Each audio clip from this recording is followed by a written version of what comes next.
Сәлем баршаңызға. Достар, бүгін үлпілдек өте жұмсақ, тәтті булкидің рецептісімен бөлісетін боламын. Видеоны соңына дейін қарап, мені қолдап, үлпілдек булкидің рецептісін өзіңізге түртіп алып, міндетті түрде жасап көріңіздер.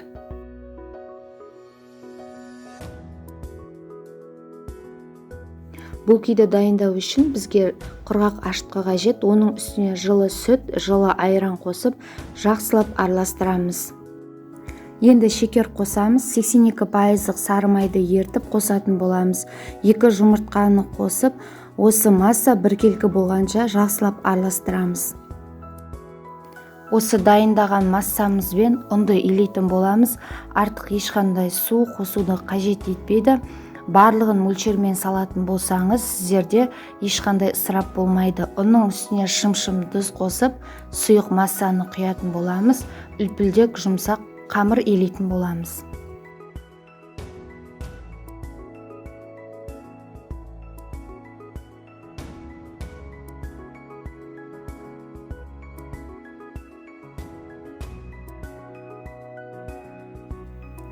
Қамырды илеп болғаннан кейін бөлме температурасында 1-1,5 сағатқа қалдырамыз. Сол уақыт аралығында тестамыз дайын болады. Мінекей. Тестаны ұнға бір аунатып, 40 граммнан бесидің көмегімен бөліп шықтым.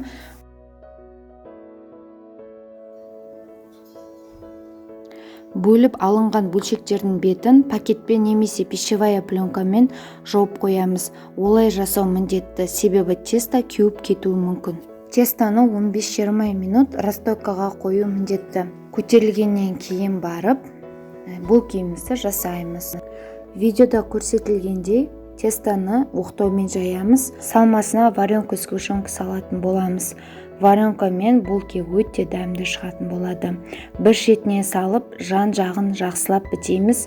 Сыртқа варенка шығып кетпеуі қажет. Қалған бөлігін пышақпен тілімдейміз, яғни полоскалар жасаймыз.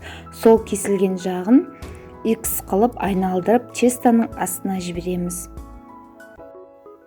Булочкамыздың бетін 15-20 минутқа бетін жауып, расстойкаға қоямыз. Бетіне 1 жұмыртқаның сары уызымен 2 ас қасық сүтті араластырып, жағып шығамыз. Алдын ала қызып тұрған пеште 170-180 градуста 30-40 минутта пісіріп аламыз. Жұп-жұмсақ үлпілдек булочкаларымыз дайын болды, достар. Міндетті түрде жасап көріңіздер. Соңына дейін болғандарыңызға рахмет. Лайк басып, пікір қалдыруды ұмытпаңыздар.